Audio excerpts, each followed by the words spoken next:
Hello, this is Amberly from Amberly Vibes.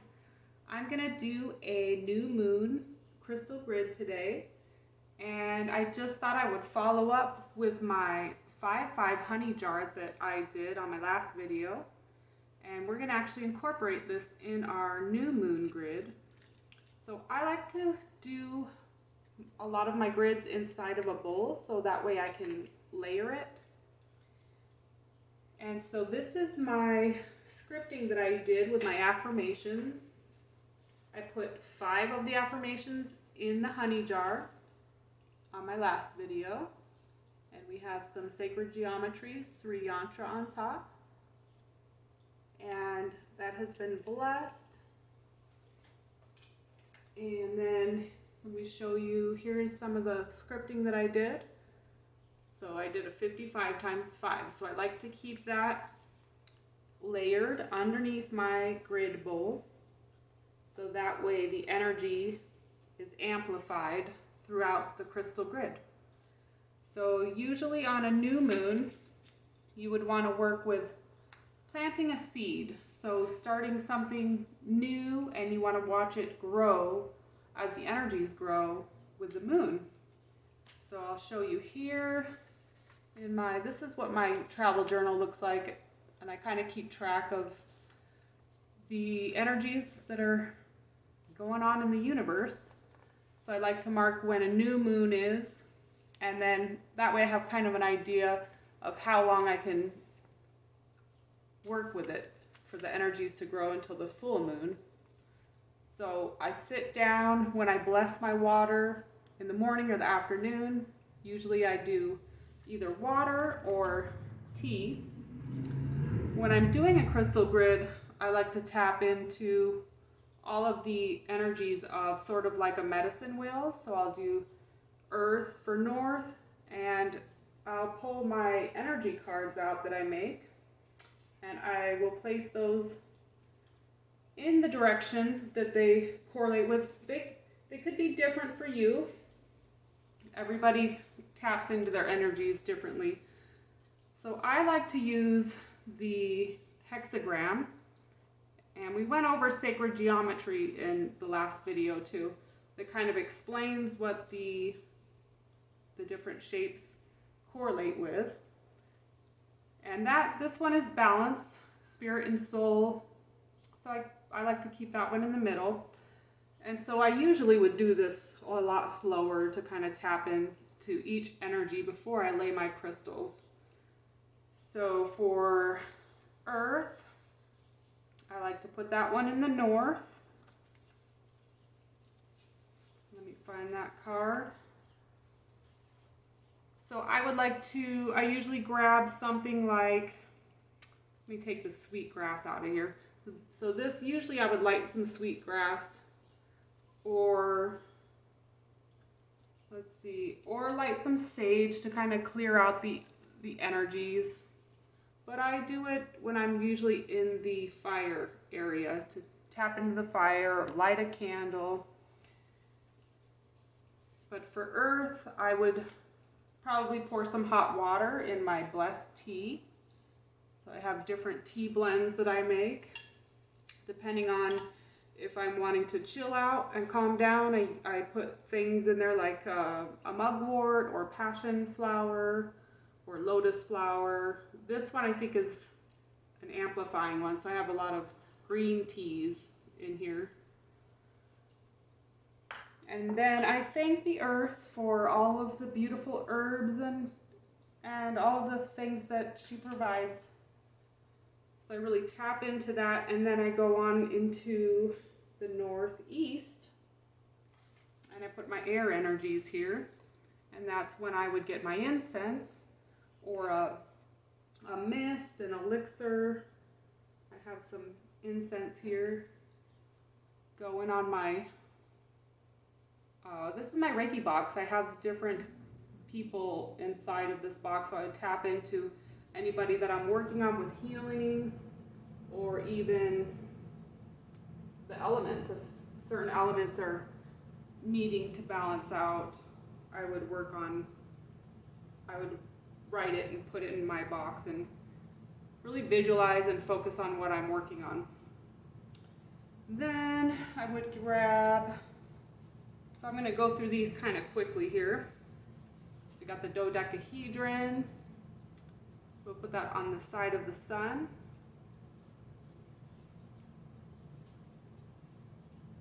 And then I use Saturn for grounding, protection. And I ran out of small cards because I sold a bracelet. So I send energy cards with the bracelets that I sell. So I'm going to use a big card here. And then we have Jupiter. And that's for love, abundance, expansion. So I mix fire and water. And when I do my weekly, every day of the week, I go through my affirmations for the energies that I tap into. I kind of explain all of the correlations of these cards and what the symbols stand for. So this one is for water in the west. And then I use this one for the star chakra and the earth, the soul star chakra and the earth chakra. Get that closer. Then I will put a toroid or any other sacred geometry on top that I'm going to build my grid on. And for the center, I'm going to use one of my organite charging plates. This one has sand from Lake Tahoe in it and clear quartz crystal, and we have a lot of zinc in here, aluminum to get the energy to conduct and to flow faster. And then these crystals are double point, and I made them, they're organite as well, so they have rainbow fluorite, and we have some zinc and aluminum in there. These are just clear quartz. So you kind of want to think about which way you want the energies to flow in your grid. And if there's a point, that is the direction that the energy is going to go towards. So I have some double points and single points here. And for the amplifying crystal, that's the one that you want to put in the middle, and that's going to be the energy that's going to be sent up into the universe. You can use many different things, like a sphere. So this one will send the energies out and around, not so much up. So as you work with your crystal grid, you kind of want to focus on which way the energy is flowing. And this is a Tourmaline, I think a raspberry tourmaline sphere. I love this crystal. You could use a geode, and that works similar to a sphere. So it just brings the energies more up and out. Sometimes I use, this is just a rock that I found on Mount Lemon, and it's shaped in a pyramid. So this point, so I think it's mostly like a milky quartz. And so you would focus the energy going straight up through that point. Or you could use, this is one of my organite pyramids. You can put that in the middle for your amplifying crystal. This one is filled with a ton of copper, and my turbo shells are all filled with a bunch of clear quartz crystal. And clear quartz crystal is a really good one to use as your amplifying crystal, because that one is for amplifying. It's a supercharged crystal. Really easy to program to whatever energies your intentions are focusing on. And then the copper swirled around, you want to picture that energy kind of going in that flow, in that motion of your amplifying crystal. Or you could use a cluster. So I would use this if I was working on something specific, like raising my intuition. And as you can see, the different points shoot out in a sporadic direction. So today, what I'm going to use is a pillar, and this one has some tourmaline in it. And this grid is going to be more for balance and harmony, so I thought this would be a good one for. Also, milky quartz is a very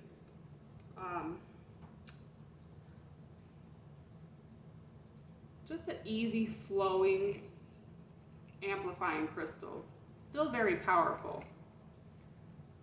So we're going to put that in the middle, and then I'm going to use some of the blue kyanite on my ends, and as you place them, then you'd want to think about what energies you're pulling from in that direction.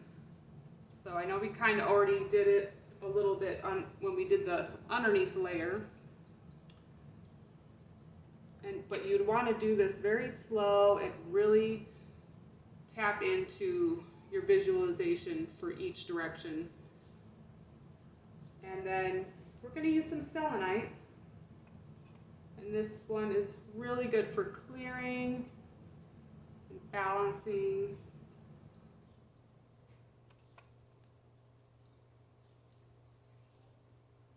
And we'll put it in sort of like a diamond shape.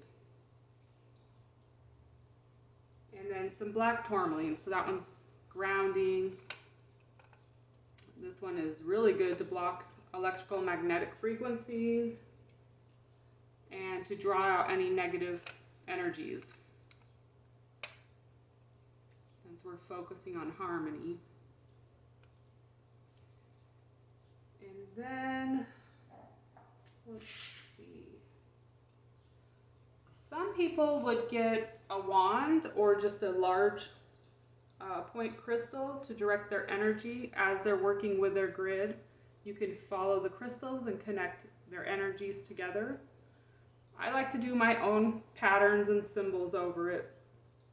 And sometimes I'll do like a toroidal flow around it and picture the energies shooting up and out, speaking to the universe, and then coming back down and bringing me whatever intention that I am looking for. So there's my grid. And then I wanted to just show you a really cool gift that I just got in the mail today from Divine Sovereign Beings. So Alexis and Jace, they both have YouTube channels. And Alexis's channel is Ascension Diaries, and then Jace's channel is Cosmic Origins, and they sent me some fulgurite from Sedona. That's this one in the middle, so that's the actual Sedona sand that was hit by lightning. And then she sent me, let me read it here, some agate from Saddle Mountain, and that's for clarity. Jasper from the Grand Canyon for grounding. Turquoise, and that's from Jerome for magic. And hematite from Jerome is for clearing your path. And she said, these magical beings wanted to visit with you. The crystal people are very fond of you. They're excited to share. Love, Alexis and Jace, in spirit. Much love. And she drew a little bee on there. So cute, so I wanted to say thank you. And I almost started crying when I opened it. It was so cool. And so I will see you guys on Saturday. We're going to go over some Saturn energies. All right, bye. Have a good week.